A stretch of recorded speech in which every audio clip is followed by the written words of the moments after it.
It was a freezing December night in Cedarville, a small, close-knit town nestled in the rolling hills of upstate New York.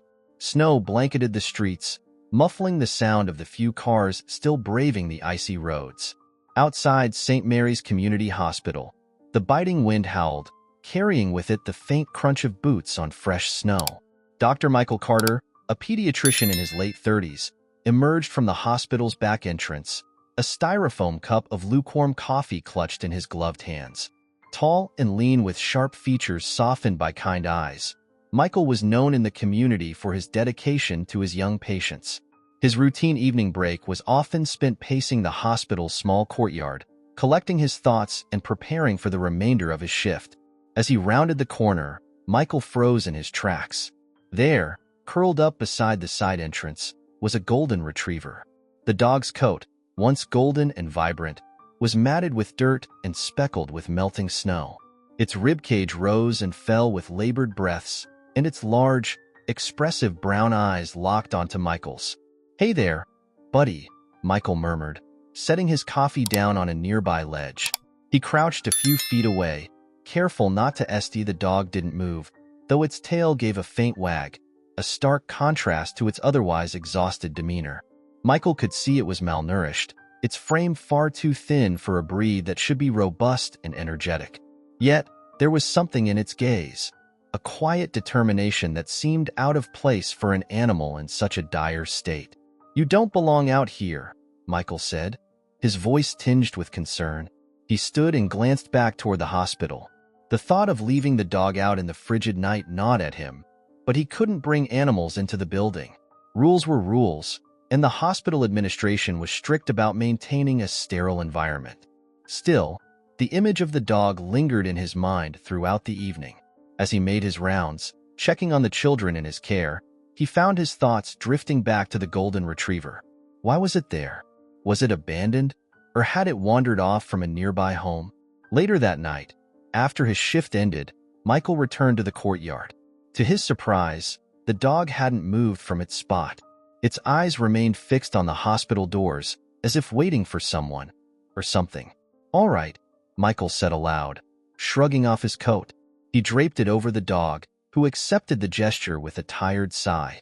"I don't know who you're waiting for, but you can't freeze out here."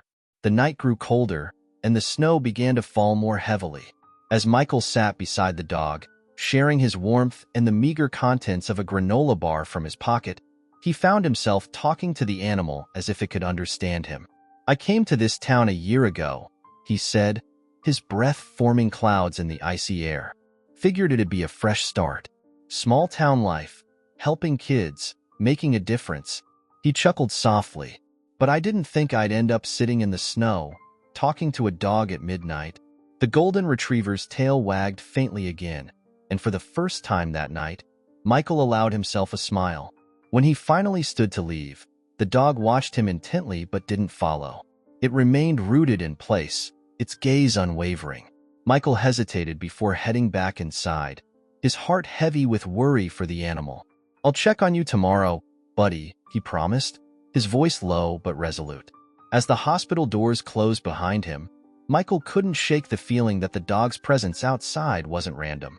It was waiting for someone, maybe even waiting to tell a story he had yet to understand. The following morning, Cedarville awoke under a pale winter sun that did little to melt the layers of ice and snow coating the town. Dr. Michael Carter was already back at St. Mary's, attending to a group of lively children in the pediatric ward. Despite their cheerful laughter, his mind frequently wandered to the golden retriever he'd left outside the night before. During his coffee break, Michael couldn't resist stepping outside to see if the dog was still there. To his surprise, the golden retriever was in the same spot, curled up tightly but clearly alert. Its eyes flicked toward Michael as he approached, a glimmer of recognition sparking in their depths. "You're still here," Michael said softly, crouching down a few feet away. "Didn't think you'd stick around all night in this cold." The dog didn't budge, its gaze fixed on the hospital doors behind Michael. There was an unshakable focus in its posture, as though it were waiting for someone it knew would eventually emerge. Curiosity gnawed at Michael. He stood and scanned the parking lot, the surrounding buildings, and the empty streets. No signs of an owner or anyone who might be looking for the dog. He turned back to the retriever, now wagging its tail faintly at his continued attention. "All right," Michael muttered. "You've got my attention, buddy. What's your deal?" That evening, Michael decided to observe the dog more closely. He clocked out late, waiting until the hospital grew quiet. Slipping into his coat, he made his way to the side entrance, where the retriever was still stationed. From a distance, he watched. The dog barely moved, except to occasionally reposition itself for comfort. It ignored pedestrians, hospital staff, and even the tempting scent of food wafting from a nearby diner. The single-mindedness puzzled Michael. "What are you waiting for?"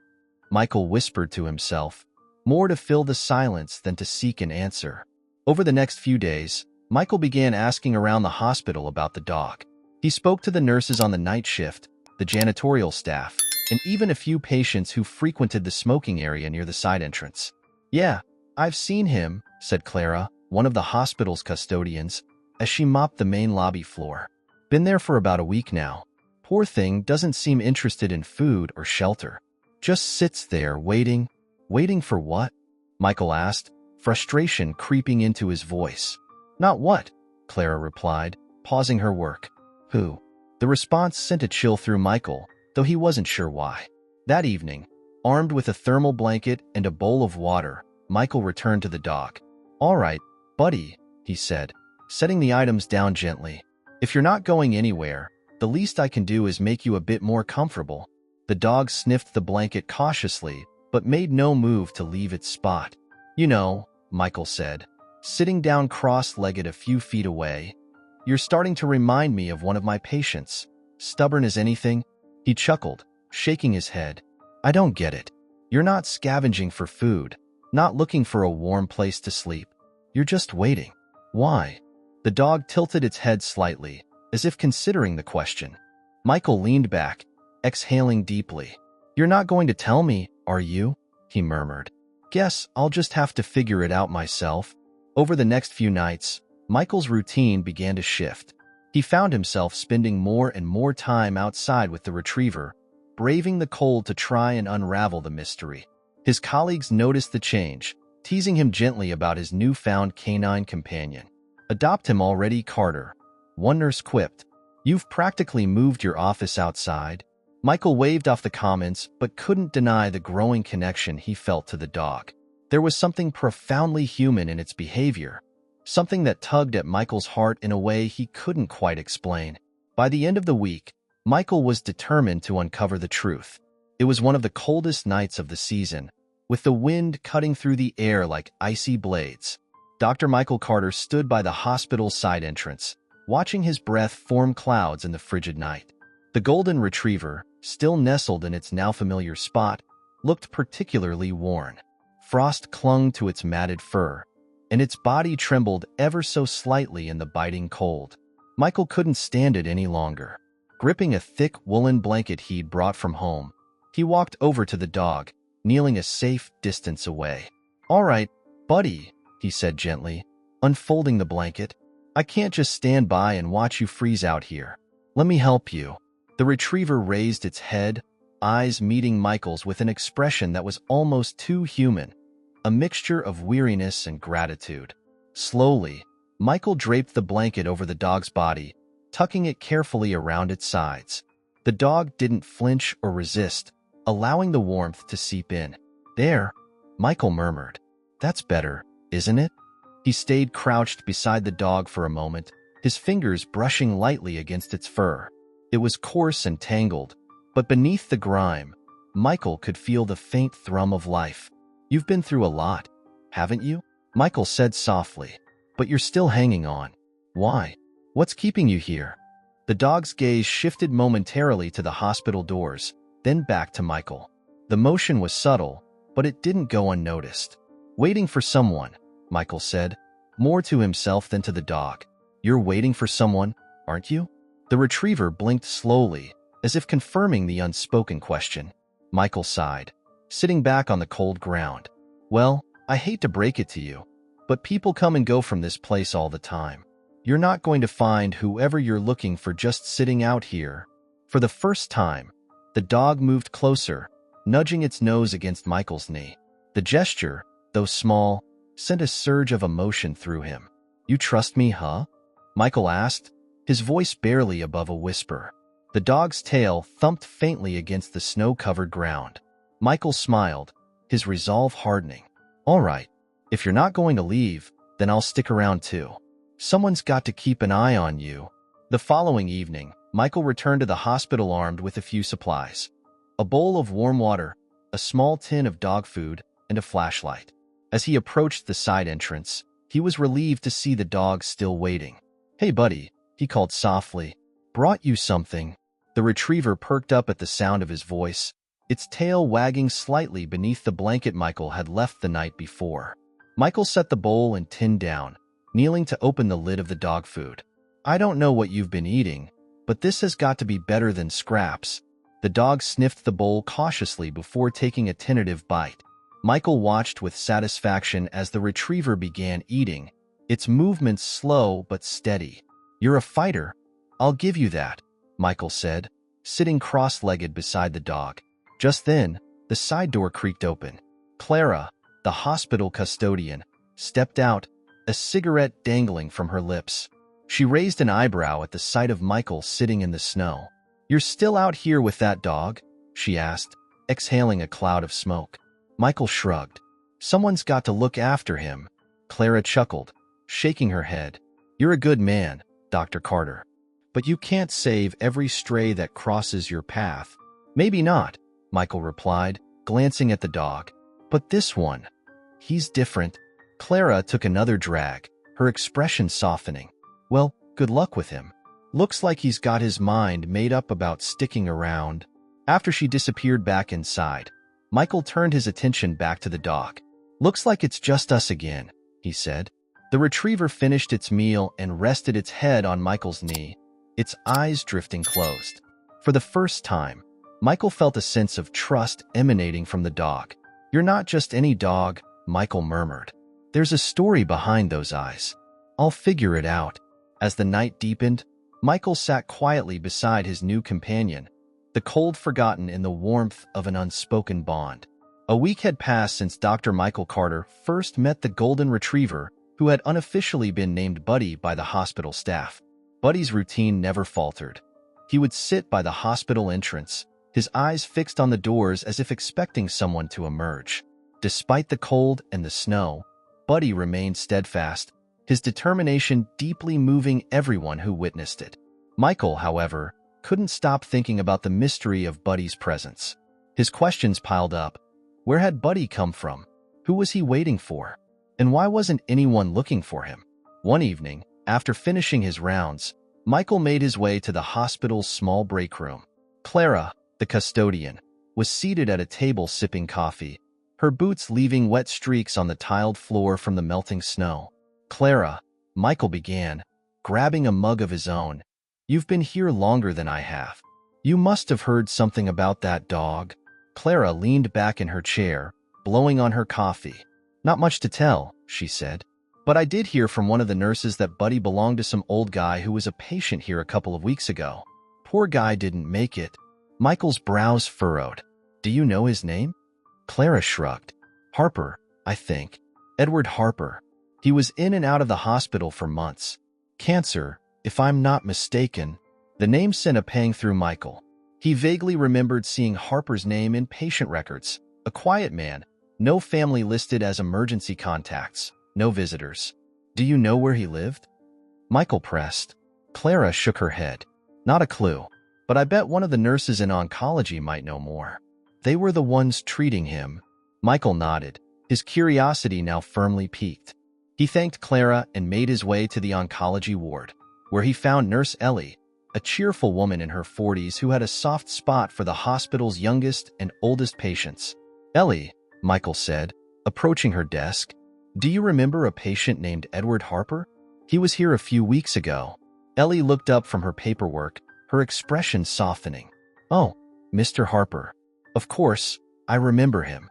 Sweet old man, always polite. Why do you ask?" Michael hesitated, unsure how much to reveal. "It's about the dog outside, Buddy. I think he might have been Mr. Harper's." Ellie's face lit with recognition. That makes sense. Mr. Harper used to talk about his dog all the time. Said he was his only family. Buddy was his name, wasn't it? Michael nodded, his heart sinking slightly. Do you know what happened to him after Mr. Harper passed? Ellie sighed, her cheerful demeanor dimming. Mr. Harper didn't have anyone. No family, no friends. After he passed, I think animal control came to pick up the dog. I guess Buddy must have found his way back here. The pieces began to fall into place in Michael's mind. Buddy wasn't just a stray. He was grieving. The dog had returned to the last place he'd seen his owner, waiting patiently for someone who would never come back.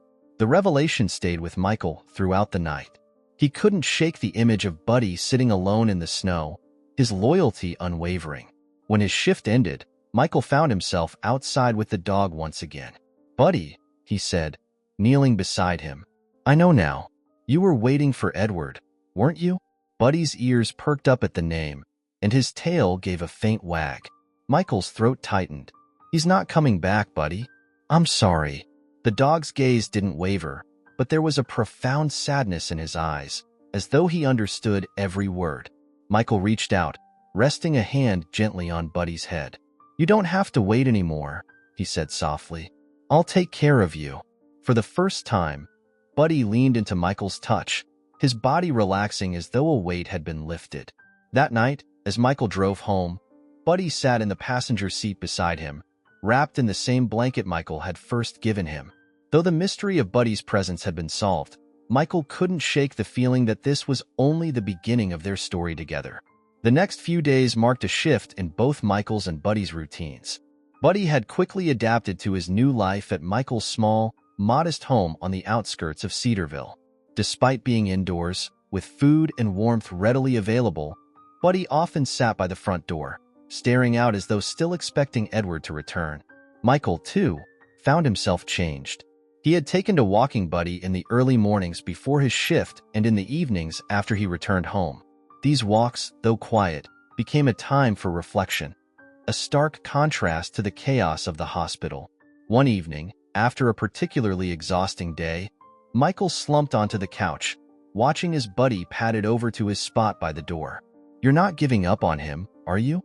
Michael asked, his voice carrying a mix of amusement and sadness. Buddy glanced back, his expressive eyes filled with an unspoken determination that tugged at Michael's heart. You know, Michael began, sitting upright, Edward must have been something special. For you to love him this much. His voice trailed off as he thought of his own life.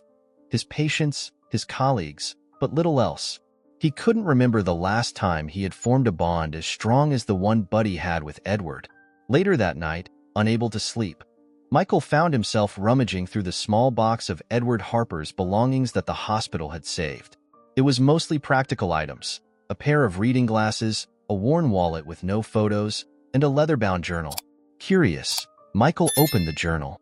Inside were pages of neat, looping handwriting, recounting Edward's days, his thoughts, and, most notably, his unwavering love for Buddy. Buddy's my reason to get out of bed each morning, one entry read. Even on the bad days, he's there, wagging his tail, reminding me that I'm not alone. Another entry caught Michael's attention. I don't have much time left. I've been thinking about what will happen to Buddy when I'm gone. I wish I could ensure he's cared for. Maybe I'll talk to Dr. Peterson about that fund for stray animals I've always dreamed of starting. It's not much, but it's something. Michael closed the journal, his chest heavy with emotion. Edward had not only adored Buddy, but had also worried about the fate of animals like him. The following morning, Michael brought the journal to the hospital, determined to learn more about Edward's idea. During a break, he found Dr. Peterson, the hospital's director, in the cafeteria. Dr. Peterson, Michael began, setting the journal on the table. Do you remember Edward Harper? Peterson, a stern man in his 60s, adjusted his glasses and glanced at the journal. Harper, yes, I remember him. What about him? Michael flipped to the entry about the fund. He mentioned this idea about creating a fund for stray animals. Did he ever talk to you about it? Peterson's brow furrowed as he read. He brought it up once, in passing. Said he wanted to give back to the community, especially to animals that didn't have anyone to care for them. Unfortunately, he never followed up on it. Michael's jaw tightened. What if we did? Peterson looked up, surprised. You're serious? Dead serious, Michael replied. Buddy's loyalty to Edward moved me in ways I can't even explain. I think this could be something meaningful, not just for animals but for the community as a whole.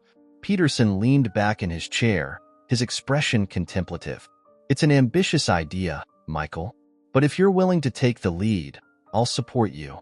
A spark of determination ignited in Michael. I'll do it. For Edward. And for Buddy. That evening, as Michael walked Buddy through the quiet streets of Cedarville, he shared his plan aloud. We're going to do this, Buddy, he said, glancing at the dog trotting beside him. We're going to make sure Edward's dream comes true. For you, for him, and for every animal like you. Buddy looked up, his tail wagging as if in agreement. For the first time since meeting Buddy, Michael felt as though he had found his purpose, not just as a doctor, but as a person. Together, they would honor Edward's memory, one step at a time. Michael knew his life had already changed in profound ways since Buddy entered it. His days were no longer defined solely by the relentless demands of his medical career. Instead, he found himself drawn into a world of quiet companionship and unwavering loyalty. But there was one decision left to make, a formal one. After a week of caring for Buddy, Michael drove to the Cedarville Animal Control Office. The modest building sat near the edge of town, a functional but unremarkable structure. The receptionist, a young woman named Grace, greeted him with a warm smile. Dr. Carter, she said, recognizing him immediately. What can I do for you? Michael patted Buddy's head, who sat obediently at his side. I'm here to make it official. I want to adopt him. Grace's smile widened. That's wonderful news. We've been wondering about him since we heard he'd shown up at the hospital. He's lucky to have found someone like you. She handed Michael a clipboard with the necessary paperwork. As he filled it out, Grace chatted with him about Buddy's background. Mr. Harper was well known around here, she said. He used to come in and donate small amounts whenever he could. Always said he wanted to do more for the animals. Michael paused mid-signature, his heart tightening at the thought. He really cared, didn't he? Grace nodded. More than most people, Buddy was everything to him. I think if he could see this now, he'd be relieved to know Buddy found a home. Michael completed the paperwork, feeling a deep sense of responsibility settle over him. It wasn't just about taking care of Buddy. It was about honoring the bond the dog had shared with Edward. That evening, Michael brought Buddy home with a sense of finality. The adoption papers sat on the kitchen counter, a tangible reminder of the commitment he'd made. As he prepared dinner, Buddy lay on the living room rug, his eyes following Michael's every move. You're officially mine now, Michael said, setting a bowl of food down for Buddy. Not that you weren't already. Buddy wagged his tail and began eating, his movements more relaxed than Michael had seen before. After dinner, Michael settled onto the couch with a cup of tea, Buddy hopping up to sit beside him. It was the first time the dog had ventured onto the furniture, and Michael didn't have the heart to stop him. You know, Michael said, scratching Buddy behind the ears, I didn't think I needed anyone. Thought my work was enough. But you've changed that. Buddy leaned into Michael's touch, his eyes closing in contentment. Over the following weeks, Michael and Buddy's bond deepened. They fell into a rhythm. Morning walks through the snow-dusted streets of Cedarville, evenings spent curled up by the fireplace, and occasional trips to the hospital where Buddy became something of a local celebrity. Looks like you've got yourself a mascot, Nurse Ellie teased one evening as Michael and Buddy walked through the hospital parking lot. Michael laughed. More like a coworker. He's better at cheering people up than I am. It wasn't long before Buddy's presence began to influence Michael's approach to his work. He found himself connecting more deeply with his patients and their families, often sharing Buddy's story as a source of comfort. One evening, after tucking a young patient in for the night, Michael returned to his office to find Buddy waiting for him. You've made quite the impression, he said, sitting down beside the dog. Maybe we should make this a permanent thing. Buddy, the hospital therapy dog. Buddy tilted his head, his tail wagging slightly, as if considering the idea. Michael chuckled. We'll see. One step at a time. As Michael reflected on his journey with Buddy, He realized how much his life had shifted. Buddy wasn't just a pet. He was a reminder of the connections that define them all. The decision to adopt Buddy wasn't simply about giving the dog a home. It was about creating one for himself as well. And as he looked into Buddy's soulful eyes that night, Michael knew he'd made the right choice. Michael's newfound bond with Buddy brought unexpected clarity to his life, but it also left him restless. Edward Harper's journal stayed on his bedside table, its pages brimming with heartfelt reflections. Each night, Michael found himself poring over Edward's words, learning more about the man Buddy had so deeply loved. One entry, in particular, stuck with Michael. "I always believe that every life, no matter how small or seemingly insignificant, deserves care and compassion. Buddy taught me that. He made my lonely days bearable. If only I had the means, I'd make sure no animal ever felt abandoned." Michael closed the journal, staring at the ceiling of his modest bedroom. Edward's dream of creating a fund for abandoned animals wasn't just a passing thought, it was a calling. The next day, during his lunch break, Michael returned to Dr. Peterson's office. He set Edward's journal on the desk and opened it to the passage that had moved him. "I can't stop thinking about this," Michael said, leaning forward. Edward had a vision, and it feels wrong to let it die with him. Dr. Peterson adjusted his glasses, scanning the entry. "It's a noble idea, Michael, but starting something like this requires resources, money, time, community support. Are you prepared for that kind of commitment?" Michael nodded. "I have to be. Buddy's story isn't just about one dog. It's about what loyalty and love can inspire in people. I want to use that to make a difference." Peterson leaned back in his chair, a thoughtful expression crossing his face. "All right," he said after a long pause. "Let's start small. Organize an event, tell Edward and Buddy's story, and see how the community responds. If it gains traction, we'll talk about scaling up." That evening, Michael sat at his kitchen table, drafting plans for a community meeting. Buddy lay at his feet, his tail thumping occasionally as Michael spoke aloud to him. "We'll share your story, Buddy," Michael said, pausing to ruffle the dog's fur. "We'll tell them about Edward, his dream, and what you've taught me. Maybe that's all it'll take to get people to care." The following week, Michael arranged a meeting at the Cedarville Community Center. Flyers adorned the hospital bulletin boards, local diners, and even the town library. The buzz about Buddy's story had already begun spreading through the town, and Michael hoped it would be enough to draw a crowd. On the night of the meeting, Michael stood in front of a modest gathering of townsfolk, his nerves tempered by Buddy's calm presence at his side. "Thank you all for coming," Michael began, his voice steady but tinged with emotion. "I want to share a story about a man named Edward Harper and his dog, Buddy." He recounted how Edward had spent his final days worrying about Buddy's future, how the dog had faithfully waited for his owner outside the hospital, and how Buddy's unwavering loyalty had inspired Michael to take action. Edward dreamed of creating a fund to help animals like Buddy. Michael concluded, his eyes scanning the room, "And I believe we can make that dream a reality." Together, the room was silent for a moment before Clara, the hospital custodian, stood up. "I've seen that dog sitting out in the cold, waiting for Edward," she said, her voice thick with emotion. "If he can inspire that kind of loyalty, the least we can do is honor Edward's wish." Her words broke the tension in the room, and soon others began to speak up, pledging their support. By the end of the night, Michael had a growing list of volunteers and donors eager to help. As Michael walked home that night, Buddy trotted beside him, his tail wagging with each step.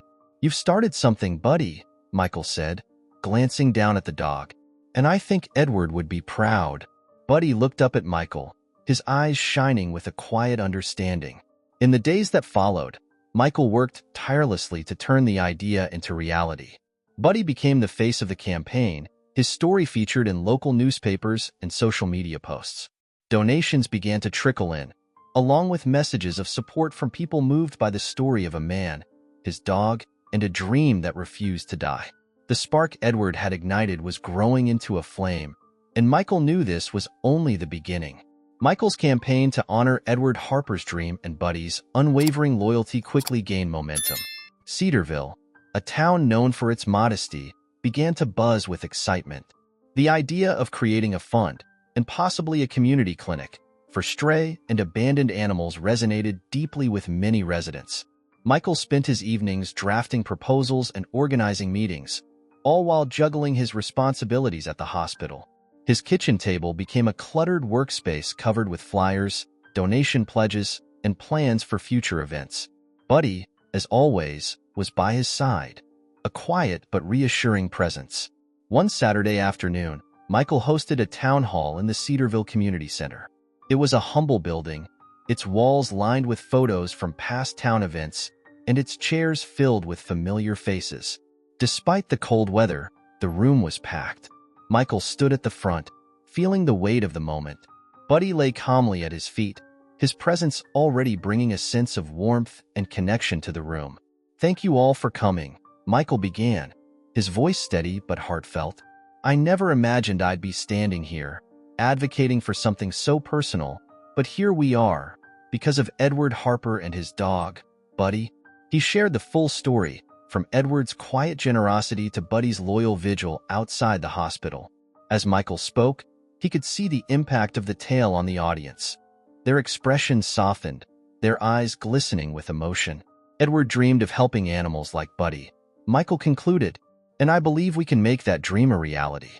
Together, we can create a clinic that not only helps strays but also strengthens our community."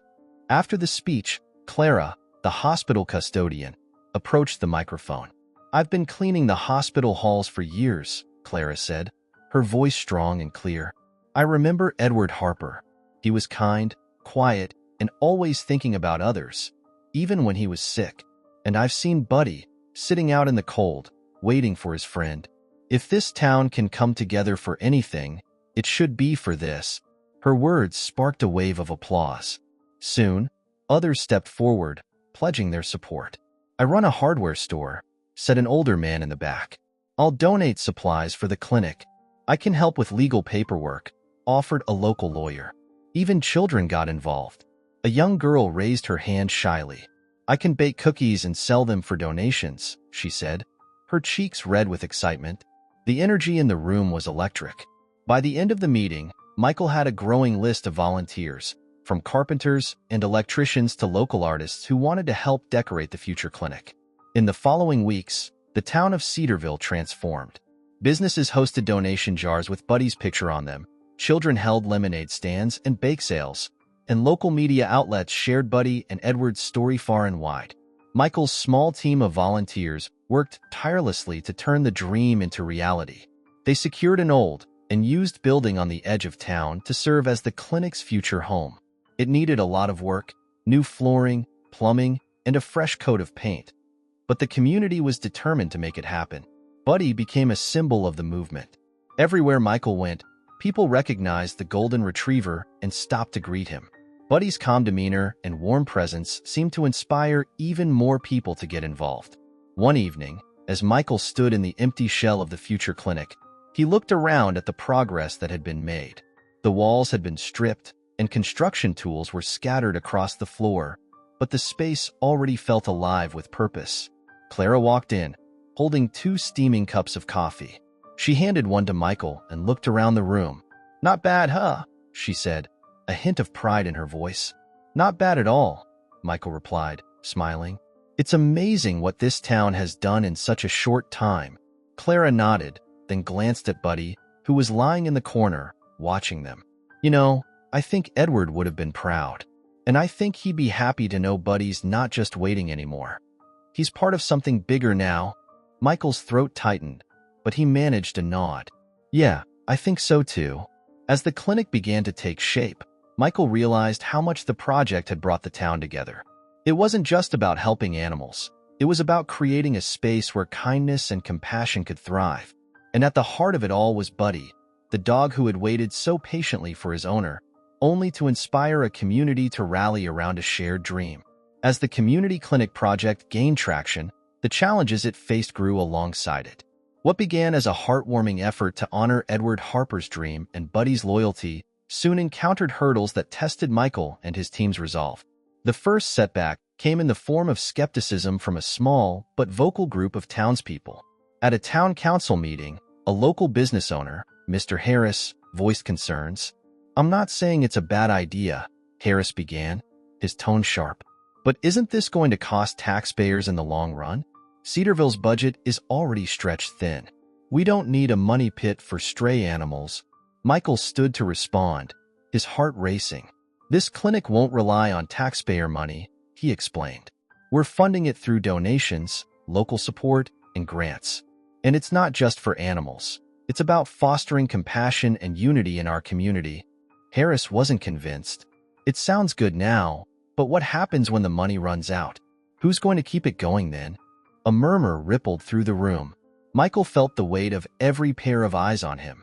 I understand your concerns, he said, his voice steady despite the pressure. But I believe in this project. We all do. And if it fails, I'll take full responsibility. The room fell silent. Harris frowned but didn't press further. The second challenge came in the form of financial strain. Despite the overwhelming community support, the costs of renovating the building and equipping the clinic began to mount. Michael spent sleepless nights poring over spreadsheets, trying to stretch every dollar. One evening, as he sat at his kitchen table, Buddy resting his head on Michael's lap, his phone buzzed. It was a message from Nurse Ellie. Just saw a story about you and Buddy in the local news. It's gone viral. Check your email. People from all over are reaching out to help. Michael quickly opened his laptop. His inbox was flooded with messages, some offering donations, others volunteering their skills. One email stood out. A wealthy donor from a neighboring city had pledged a significant sum, moved by Buddy's story. Michael exhaled, relief washing over him. Looks like you're a star, Buddy, he said, scratching the dog behind the ears. Buddy wagged his tail, oblivious to the impact he was having on people far beyond Cedarville. But the biggest challenge came in the form of accusations. An anonymous post on social media alleged that the project was mismanaging funds, questioning where the donations were going. The post quickly gained traction, casting a shadow over the clinic's progress. Michael's stomach churned as he read the comments. Doubt and anger bubbled to the surface, but he knew he had to act. At the next community meeting, he addressed the issue head-on. Standing in front of a packed room, with Buddy by his side, Michael spoke with unwavering honesty. I want to be transparent with all of you, he began. Every dollar donated to this project has been accounted for. If anyone has questions or concerns, I invite you to review the records. This clinic is a labor of love, not just for me, but for everyone involved. And I won't let misinformation tear it down. Clara stood up, her voice ringing with conviction. I've seen how hard Michael's worked on this. How hard we've all worked. Don't let baseless rumors destroy something so good. Her words sparked a wave of support. Others in the room chimed in, defending the project and urging the community to rally together. Despite these adversities, the clinic's momentum continued to grow. Donations poured in, construction advanced, and more people volunteered their time and resources. Michael and his team worked tirelessly, their determination fueled by the belief that they were building something truly meaningful. One crisp morning, as Michael walked Buddy through the nearly completed clinic, he paused in what would soon be the reception area. Sunlight streamed through the windows, casting a warm glow on the freshly painted walls. We're almost there, Buddy, Michael said, his voice thick with emotion. This is for Edward. And for you. Buddy wagged his tail, as if understanding the significance of the moment. The challenges had been daunting, but they had only strengthened the community's resolve. The clinic was no longer just a dream. It was a testament to the power of loyalty, compassion, and the unwavering belief that one small act of kindness could change everything. The grand opening of the Cedarville Animal Care Clinic was a day that no one in the town would forget. The morning air was crisp, carrying the faint scent of fresh paint and newly planted flowers that lined the clinic's entrance. A large banner stretched across the front of the building, reading, "In memory of Edward Harper and the animals who bring us together." Michael stood at the entrance, adjusting his tie nervously as the crowd began to gather.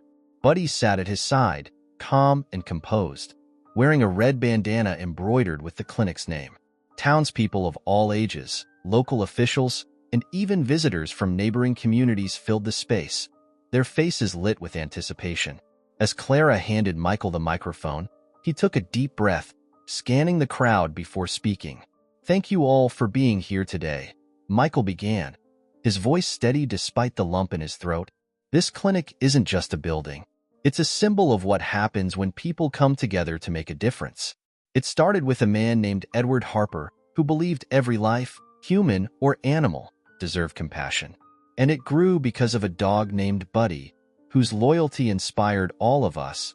He paused, his gaze dropping to Buddy, who looked up at him with those familiar, soulful eyes. Edward's dream was to create a place where animals like Buddy could find care and love.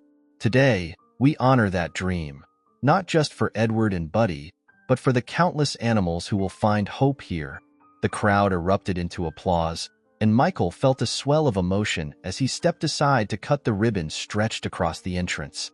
As the ribbon fell, cheers filled the air, and the clinic's doors were officially opened. Inside, the clinic was bustling with activity. Volunteers gave tours, showing off the examination rooms, a small surgery suite, and a cozy recovery area complete with soft bedding and toys. Local artists had painted murals on the walls, vibrant scenes of animals playing in fields and forests, each one a reminder of the joy and connection animals bring to life. In one corner, a display case showcased Edward Harper's journal, Buddy's adoption papers, and photos documenting the journey from an abandoned building to a fully operational clinic. A plaque above the case read, "Dedicated to the memory of Edward Harper and the loyalty of Buddy." Michael found himself standing near the reception desk, watching as the first visitors trickled in. Families bringing pets for checkups, volunteers introducing stray animals to potential adopters, and children marveling at the colorful murals. Buddy, as always, was at his side, his presence grounding Michael amidst the excitement. Clara approached, a rare tear glistening in her eye. "You did it, Michael," she said, her voice thick with emotion. "We all did," Michael smiled, glancing around the bustling clinic. "It wasn't just me. This place belongs to everyone who believed in Edward's dream." As the day wound down, Michael and Buddy found a quiet moment outside the clinic. The sun was setting, casting a warm, golden glow over the town. Michael sat on the steps, Buddy leaning against him, his head resting on Michael's knee. "You know," Michael said, his voice soft, "I didn't think this was possible when I first found you outside the hospital. But you and Edward, you showed me something I'd forgotten. That small acts of kindness can create something extraordinary."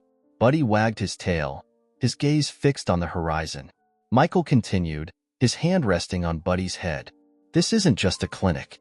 It's a new beginning. For the animals, for this town, and for me." As the first stars appeared in the sky, Michael felt a profound sense of peace.